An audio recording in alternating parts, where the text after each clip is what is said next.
an allegory that may help us to answer a question that's been posed over these last days. It's a story about a tailor who boasted to everyone who would listen how wonderful a tailor he was. This came to the ears of the king. So the king called the tailor to him and invited him to make a foray with him out into the desert. When they were out there, the king said to the tailor, "I believe that you are the best tailor in all the land." And the tailor puffed himself up and said, "Yes, I believe I am." And so the king said, "You see that stone over yonder? Well, take that stone and fashion it into a garment for me." Well, of course, the tailor was taken aback and he said, "Sire, how can I make a garment out of a stone?" But the king was adamant and he said, "I give you 3 days, and if you do not fashion a garment for me, I will have your head lopped from your shoulders." So of course the tailor went back to his family, and when he told them the story, they wept and wailed and beat their chest. His fate was obviously sealed. How impossible was it to fashion a garment out of a stone. But one out of his family did not weep and beat their chest, and this was his 3rd daughter. And she said, "Father, don't worry, there is a way to solve this dilemma." So, after the 3 days, the tailor went to the king, and in his hand he carried a bag of sand. So when he became in front of the king, he said, "Oh, sire, I've already cut out the garment and it's looking very, very fine, but I have a problem. You have not provided me with the proper thread to complete the garment, so I ask you to do so out of this bag of sand that I have brought." And the king laughed and said, "Oh, you have indeed found your way out of this dilemma, but you are not such a clever fellow, I perceive." And the tailor had to admit that indeed it was not his solution. The king asked him, "Well, who was it then?" And the tailor, of course, told him that it was his 3rd daughter. The king said, "Well, how old is she?" And the tailor said, "She's 14 years old." "Oh," said the king, "I will marry her and put her in a house right next to my own palace." So, of course, there was great celebration in the house of the tailor, and the wedding took place. And indeed, the 3rd daughter was housed in a palatial abode just next to the palace of the king. But it came to the time where it was that moment when the king would consummate his marriage to his bride, but he did not do so. In fact, he completely ignored her, leaving her to languish in her very fancy house. But there was occasions when he happened to go out hunting, he would pass by that house and knock on her door and say, "The daughter of the tailor, how is she faring?" And the maiden would reply, "Sire, she fares well." But after some time, the king, bored with his life at the palace, decided that he would travel. So taking an entourage with him and travelling over land and sea, he came to the great land of Ram. Now it so happened that the tailor's daughter followed him. And after he'd pitched his tents, she pitched a tent not too far away from where the king was encamped. But the very next day, unveiled, she walked past the tent of the king at the moment when the king's servant was making his coffee.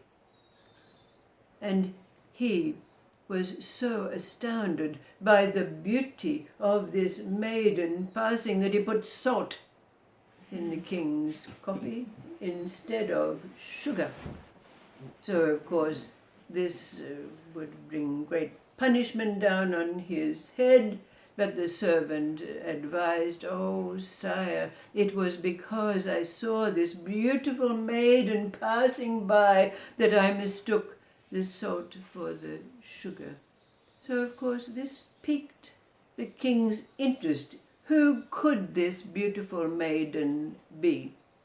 So he sought her out, and she invited him into her tent, and they had wonderful conversation, and they played a game of chess. But one thing led to another, and they spent another 3 days in wonderful union, during which time the king became totally and absolutely besotted with the maiden. But he was so besotted that in their games of chess she always won. But on the 3rd day he gave her a gift of a precious ring that he had on his finger. But that very night, while the king was sleeping by her side, she slipped away and returned to whence she came. Now the king tried to find her because he was smitten with her beauty, but being unsuccessful, he returned to his own palace and the lifestyle that was led there, occasionally going out for a hunt and passing by the house of the maiden, knocking on her door and asking, "How does the daughter of the tailor fare?" and receiving the same answer. But it so happened that 9 months after his travels, his wife gave birth to a son, who she called Ram. Now, after some time, the king got bored again and decided that he would travel once more to a far distant place. This time it was to Aleppo. And again the maiden followed him, and again the same thing happened. But he was delighted, overjoyed to meet up this beautiful woman again, and again they spent 3 days in love-making and playing chess. Again, after the 3rd day, he gave her a dagger, one of those very fancy diamond daggers with diamonds and other precious gems on their hilt that a king always kept in his waistband. But that night, of course, she slipped away again, and again he was left bereft, longing for her. He loved her dearly. She returned to her own abode, and he to his palace, longing for what had been seemingly lost, and again becoming bored. And again our maiden gave birth to another son, who she called Aleppo.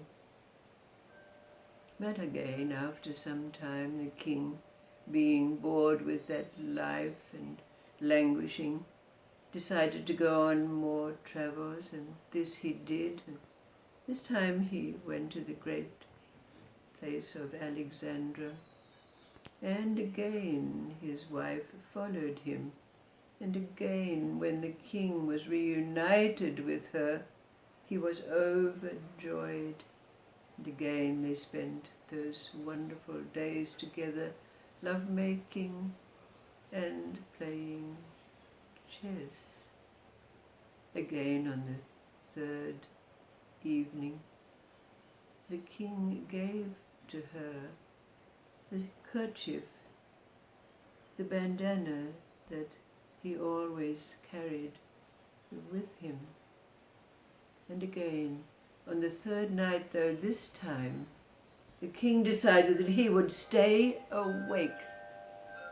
But unbeknownst to him, his clever wife had given him a potion which put him into a deep sleep, which enabled her again to slip away and leave him. And again he was bereft, looking for her unsuccessfully. So again the maiden, his wife, returned to her abode. This time, after those months, she gave birth to a daughter, who she called Alexandra. Now the king had returned to his palace, somewhat broken-hearted, again not being able to find his beloved. And again he languished for some time, sometimes again passing by that little house and asking the tailor's daughter how she fared, receiving the same answer.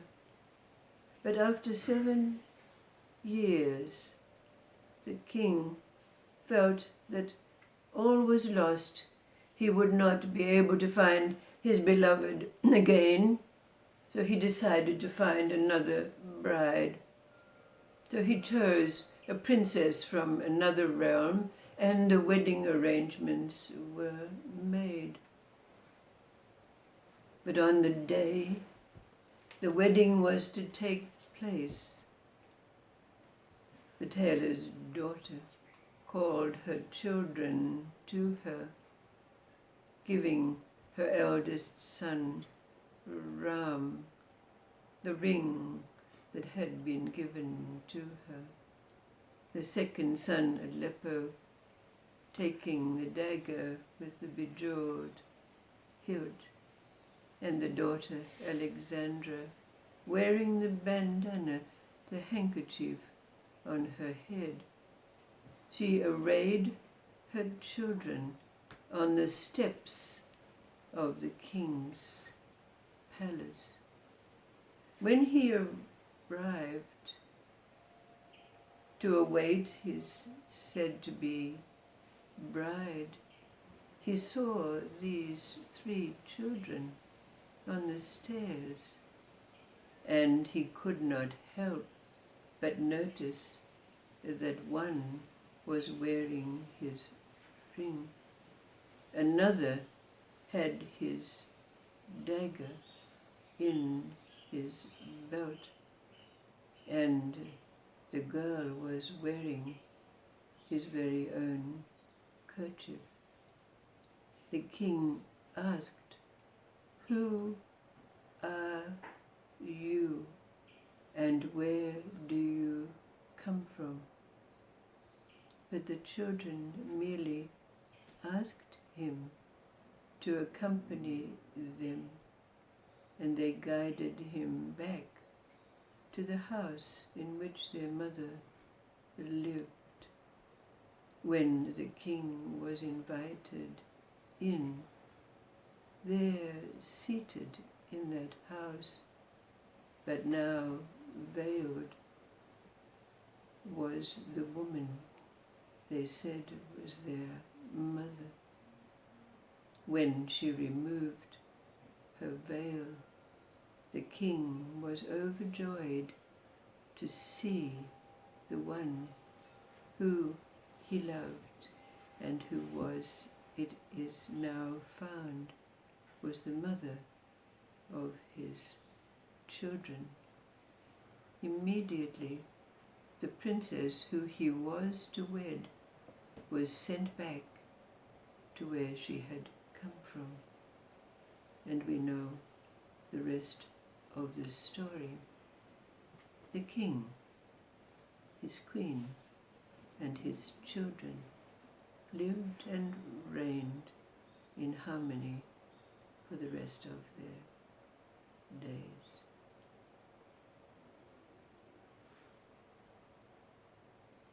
If, as it is said, that every character, symbol and archetype in every story is an aspect of ourself, and we have the question, what is it that's been present in our life as long as we can remember? Not only that has not allowed us to rest, but not allowed us to be seduced, so to speak. In this case, what does the tailor's daughter represent for us in this allegory?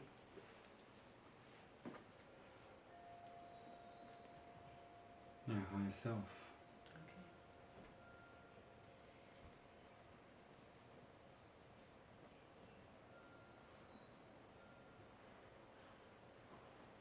And its story, the symbols, the 3 children, the 7 years, all of them bringing ingredients, so to speak, characters and archetypes and sacred numbers, weaving it into an allegory that is a life story.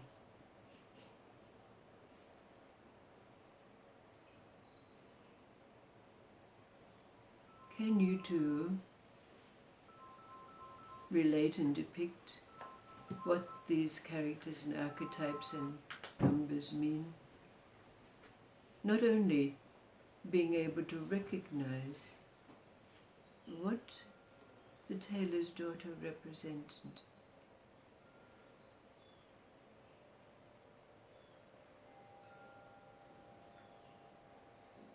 are they pieces of a puzzle we put together?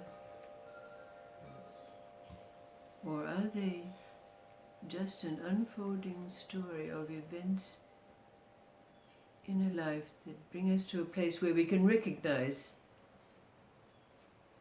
without a question, the thread, the constant that's been there all along?